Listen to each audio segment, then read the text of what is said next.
Hey, what's up, guys? Thank you for joining me for episode 1, part 3 of the Girl series. I hope you would have as much fun listening to it as I did writing it. The girl looked to her Gigi, the older woman's words echoing in her mind. We need to take cover now. What did that even mean? They were in the middle of the road. Where would they find covers?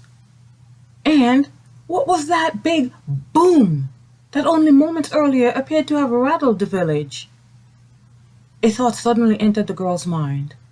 The Nutmeg Pool, the biggest building in their town. Did it just crumble? But how? The establishment was considered the safest structure on this side of the island. In fact, this was the designated shelter in case of a hurricane or serious natural disaster. Plus, there had been 2 loud noises. The first boom was more deafening than scary, but the second one, which came shortly after, that one seemed to cause even the birds to retreat into the trees and find their hiding places. The girl lifted one hand to her chest, her heart pounding furiously. For a moment she thought it was going to jump out from behind her ribcage. The girl had so many questions, but the urgency in Gigi's voice warned that there was no time to ask. Moving as fast as her legs would allow her, the girl followed the older woman up the hill, both moving quickly but quietly. As they moved further away from where the noise had originated, Gigi kept glancing over her shoulder after every few steps. The girl had no idea what the older woman was expecting to see behind them, but just in case, the girl imitated Gigi's movement each time her head whipped over her shoulder.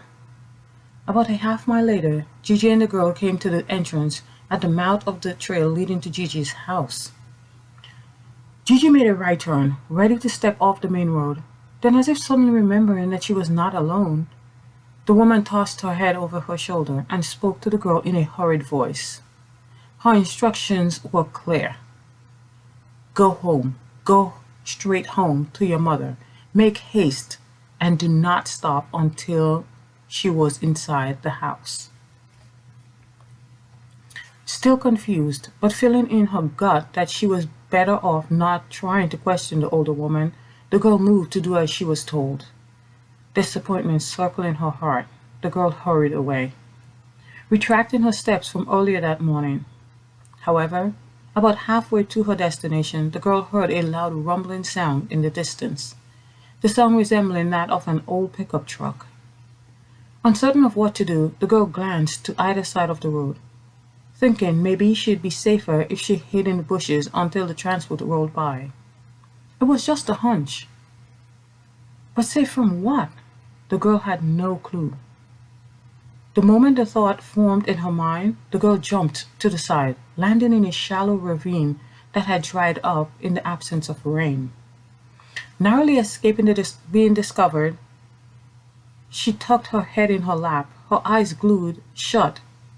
She waited. The moments ticked by, nerve-wrackingly slow. The girl waited until she was certain that the vehicle was gone before crawling back onto the road. Hastening her pace, she turned for home once again.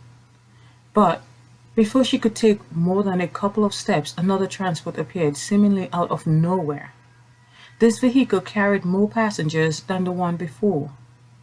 Too late, they had seen her. Frozen to the spot, the girl watched in terror as the automobile drew closer, then rolled to a stop in front of her. Up close, the man looked just like any other male from the island, only 10 times more terrifying. They looked to be about 5 times the girl's size. The girl's heart pounded in her chest. Her palms grew sweaty. Her throat went dry. She doubted she would have been able to utter a word if she tried. The men were dressed in outfits that the girl had never seen before. Unsure of what she should do, the girl stood off to the side, waiting for the men to speak. One of the men hopped off the back of the truck, a huge object attached to a black strap slung across his upper body. He had a lot of little gadgets attached to the belt around his waist also. The big item in his hand looked like something the girl had only seen in movies. He's carrying a gun, the girl thought, remembering what she had seen those weapons do in the movies. The girl closed her eyes and held her breath. She waited. The man from the truck took a few steps closer, pausing in front of her. The quietness deafening for a few moments before his voice boomed. "Where are you coming from, and where are you going?" The question was asked with a no-nonsense tone. Heart now at a full gallop, the girl forced a few words between her lips. In a barely audible voice, she explained that she was headed home. She's returning from a visit with her Gigi. The man slipped into quietness once again. Cracking one eye open briefly, the girl caught the man looking to his companions in the bed of the truck. Like the man before her, all the men on the truck carried a weapon in their hands. The girl had never seen a gun before, but now she was standing in front of more guns than she could count. The girl was beyond terrified, and before she realized what was happening to her, the girl felt wetness running down her legs. In disbelief, it dawned on her that she was tinkling on herself. Praying that no one would see the liquid pooling at her feet, the girl wished she could disappear in the asphalt beneath her. When no one spoke, the fellow returned his gaze to the girl. In the same intimidating voice, he spoke for a second time. And for the second time that morning, the girl was being instructed to go home and not stop until she was safely inside. The girl chanced another glance, at first the man in front of her, then his companion on the back of the truck. Yes, she had concluded correctly. She had never seen anything or anyone as scary as the people looking down at her. Guessing that it may not end well for her if the man had to repeat his orders to her, without another glance the girl took off at a breakneck speed. The girl ran and ran until finally she found herself hunched over underneath her mother's house, gasping as she tried to catch her breath. It took the girl some time, but eventually she was able to breathe easily, feeling a bit calmer since the boom that had sent her and Gigi scurrying to get home. The girl examined her surroundings. She was still wearing the wet shorts and underwear. She could not let her mother or siblings know that she had had an accident. Locating one of the garbage bags filled with dirty laundry that her mother kept underneath the house, the girl ravaged through the bag until she found a pair of dried shorts. Hurriedly changing into the dry garment, the girl hid her wet shorts in the bottom of the bag, and just as quickly and quietly as she had entered, she left once again.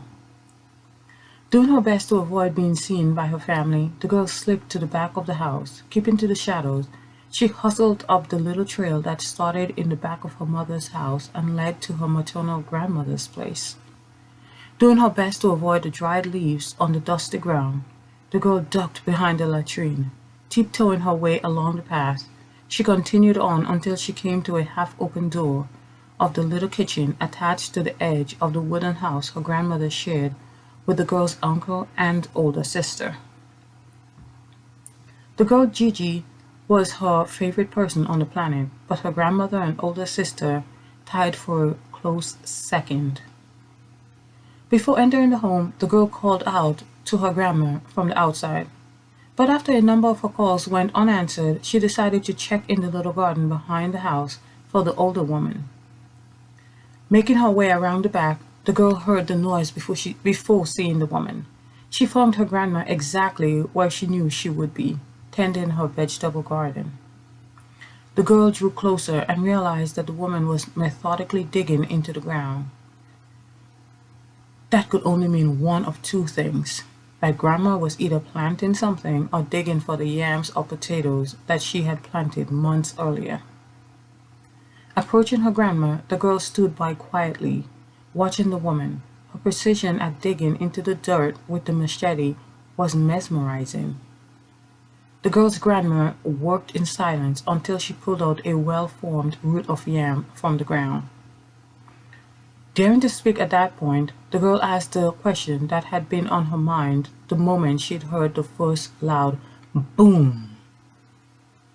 Did her grandma hear the sound? And did she know what had caused it?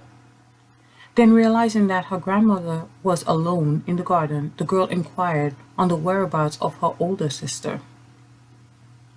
The girl's grandma was a woman of few words, just like the girl's Gigi.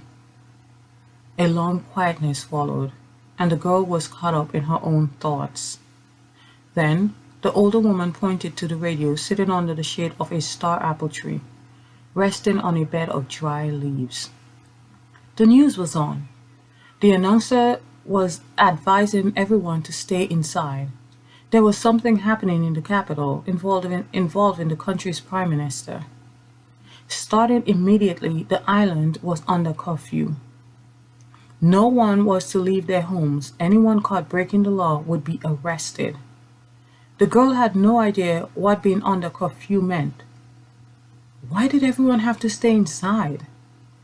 The girl told her grandma that she had seen 2 huge trucks full of men wearing funny outfits and carrying big guns earlier that day, and that the men had told her to go home and not leave again until she heard that it was safe to be outside. The girl's grandma didn't know anything other than what she had heard on the news, but she knew that the men on the trucks were soldiers. They were patrolling, making sure that everyone knew how serious they were about enforcing the law. The loud noise that they had all heard earlier was the island-wide emergency signal, alerting everyone that the island was now on lockdown. The girl was not sure, but as far as she understood, the song was a military signal and had come from a special kind of rocket which had been fired into the air. But then, at the older woman's next words, the girl felt bile as bitter as sin rose up into her mouth. Her eldest sister, the only sibling who had ever defended her, who had ever treated her as something other than a plague, had gone to town that morning with her school on a field trip. The same town that the announcer on the radio had said was under siege by a military group who had killed an unknown number of people so far. Grandma said she heard earlier on the radio that some people were taken from their homes, and the police were working with the soldiers, but she didn't think the authorities were the ones in charge anymore. The announcer was using so many words that the girl had never heard before. Her head was spinning. The girl repeated her question to her grandma. Where was her sister? Grandma's response sent a chill down the girl's spine, causing the hair on the back of her arms to stand at attention. I don't know. With those words, the girl's grandma chose another spot and began digging again. The next few hours went by without any more booming sound, and no other words being exchanged between the girl and her grandma. The girl spent most of that time sitting in front of an open window, gazing out into the distance at the long, narrow road, hoping to see her sister. Instead, all she saw was a couple more trucks driving by. However, since no one was on the road, the trucks just rolled on by. The girl's grandma joined her at the window a few times, but never lingered for more than a few minutes at a time. Just when the girl was beginning to lose hope that she would ever see her sister again, she spotted a figure in the distance that could not be mistaken for anyone else. Her sister was alive. She was coming home. The girl's heart was flooded with relief.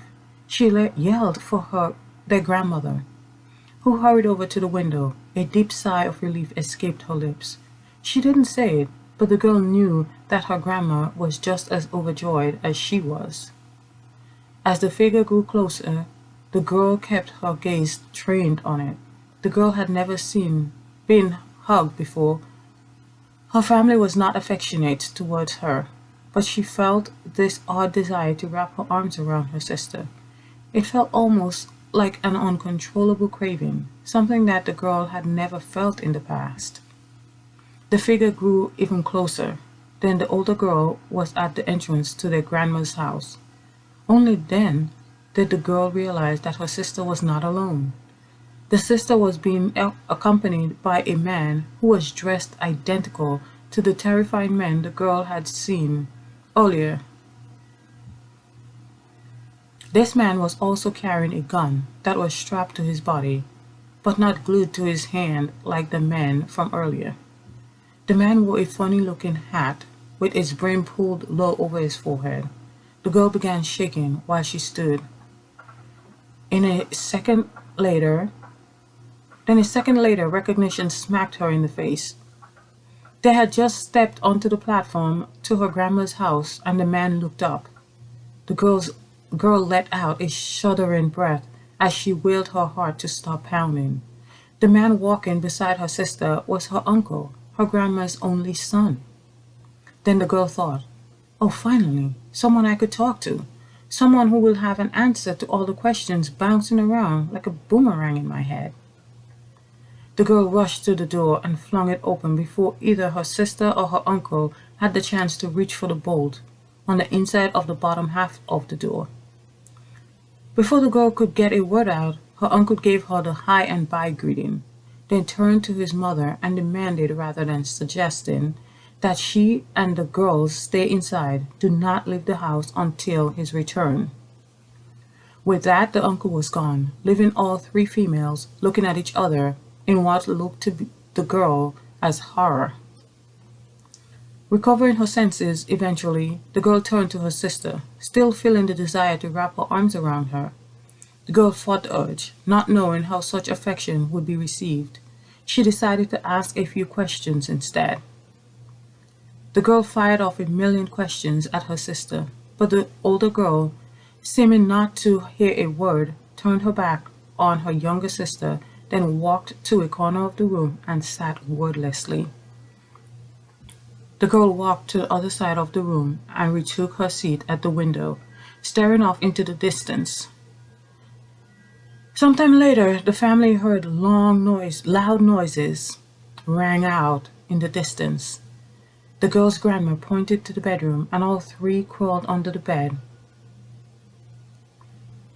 for safety. The girl must have dozed off at some point, because the next thing she knew, it was the next morning, and her grandma was in the kitchen heating up the dinner she had cooked the night before so they could have it for breakfast. The day went by, and every now and then the girl could hear gunshots ringing out in the distance, but none of it was close enough to her village where the girl saw who was shooting guns. One day turned into two, then more, and the girl remained with her sister and grandma. Her uncle hadn't returned since that first day, and no one mentioned him. Then one morning, the girl's grandma told her that she needed to go home to her mother. Grandma was low on food and could not afford to keep feeding the girl. Thankfully, the girl didn't have to use the road to go home. There was a trail behind her grandmother's house that ended behind her mother's house. Both were away from the road and the view from anyone walking by. Although the island remained on complete lockdown with the soldiers patrolling day and night, the girl understood that she would be safe from them taking the trail. By then, it had been announced that the Prime Minister and some of his people had been executed, along with a number of bystanders. The island was now being run by the people who had murdered the Prime Minister. To everyone's knowledge, there was no end in sight for the island-wide curfew. The girl returned to her mother, but immediately began creating a plan that would help her escape her home life and find a way to her Gigi's house. Days went by, and the girl could come up with no plans. Every plan she had saw her stepping onto the road, which reminded her of the men on the truck. Then one morning the girl woke up and decided that it would be better to get caught by the men on the truck than to remain home for any more days. She had gotten into trouble every day since the lockdown went into effect, and her grandma had sent her home back to her mother. One day she had gotten a beating from her mother for looking like she was thinking about talking back, when her mother asked her to stop explaining a disagreement between herself and one of her younger siblings, even though the other child was given the opportunity to point the finger at her. Another time, The girl was also punished for taking too long to start sweeping the yard when asked to, despite it not being her turn to clean that day. The girl needed an escape. The only safe place was her Gigi's. Gigi never got tired of her, or told her she was being a plague, or made fun of her big eyes or teeth, or her stick-like figure. Deciding to take her chances, the girl snuck out of the house while her mother and stepfather were busy playing a game of cards and her siblings were entertaining themselves together. It had been a rainy day and the girl had not seen any of the soldiers patrolling for a while. As soon as the downpour lightened up somewhat, the girl took off, sprinting down the road, not even bothering to look over her shoulders for the lockkeepers. Then, as if the spot was marked for her disobedience, the moment the girl came to the place where she had faced the men on the truck days earlier, another truck appeared. This time, though, the men on the truck looked completely different from anyone the girl had seen before. Whereas before the men were all dark-skinned with black hair and looked to be from the island, these new men all looked like the men the girl had seen on television. They all had light or white skin, with different hair types than the previous soldiers. Their uniforms were also a different color from the other men. The girl halted, frozen to the spot, a scream caught in her throat. She was warned once before about being outside. The girl knew that she was now in serious trouble. Even her uncle warned her not to leave the house. She was caught breaking the law. The news said that they had killed the Prime Minister. They had killed other people too, ones who had broken the law. Now, the girl had done what others had died for. She was terrified of the men, but surprisingly, not afraid of dying. This time, instead of wetting herself or shutting her eyes, the girl looked at the men on the truck, casting her gaze on each of them, one after the other. The vehicle had come to a stop only inches away from where the girl stood.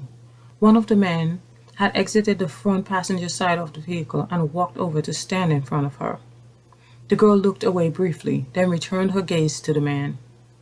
Then she remembered something from the news.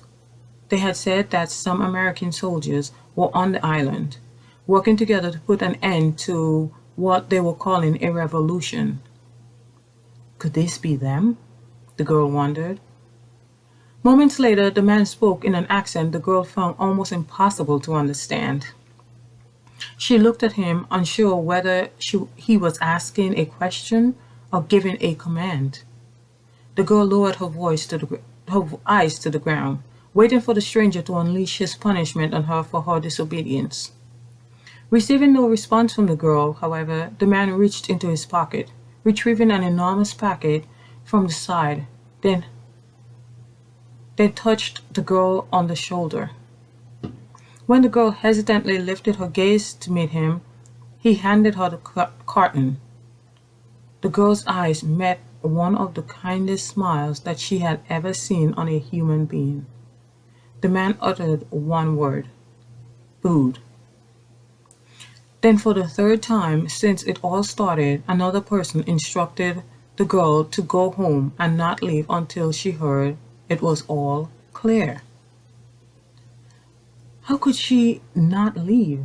She needed food. Both her mother and grandmother were running out of food, and feeding her over the others was not a priority. The way it was